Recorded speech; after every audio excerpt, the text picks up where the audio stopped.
Why did you decide to write this book? I enjoy teaching, and I felt like writing a book was a natural extension of teaching.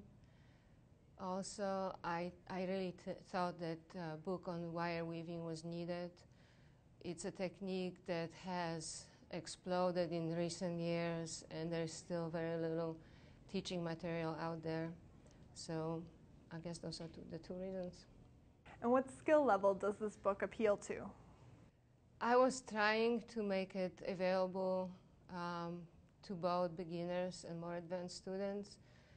I included techniques that are very basic and several projects designed for practice for beginners. It also includes several projects that are for people that already have acquired the skills, or for people that will acquire the skills in the beginning of the book.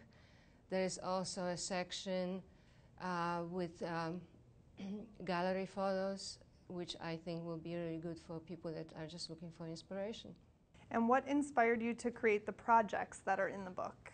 I try to design projects that would either teach or reinforce skills and techniques that are presented in the book.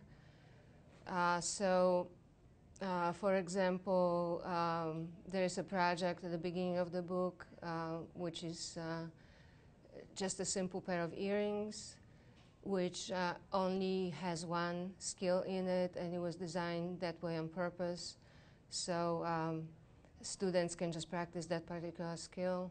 Later on, the skills are combined, but every single project was designed with a technique in mind. And how is your book different than those that are currently out on the market? Well, first of all, I think, as far as I know, this is the only book that deals completely with wire weaving. There are other books out there, beautiful books, that have many different styles and techniques in it. But my book is dedicated to wire weaving. Also, I really believe that my style, like any artist's style, is unique in itself. So my projects are going to be very different than anything else that's out there. What have you learned from teaching that you've been able to incorporate into this book?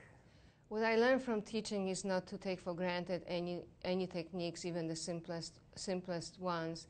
When you do something for a very long time, you forget what it was like when you were first starting.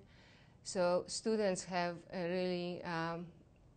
really good way of reminding you what's like to be a beginner. When I was writing the book, I was trying to picture myself actually teaching a class and imagining what kind of skills I would present to the students and what kind of questions they would be asking me. And I just tried to answer all these questions.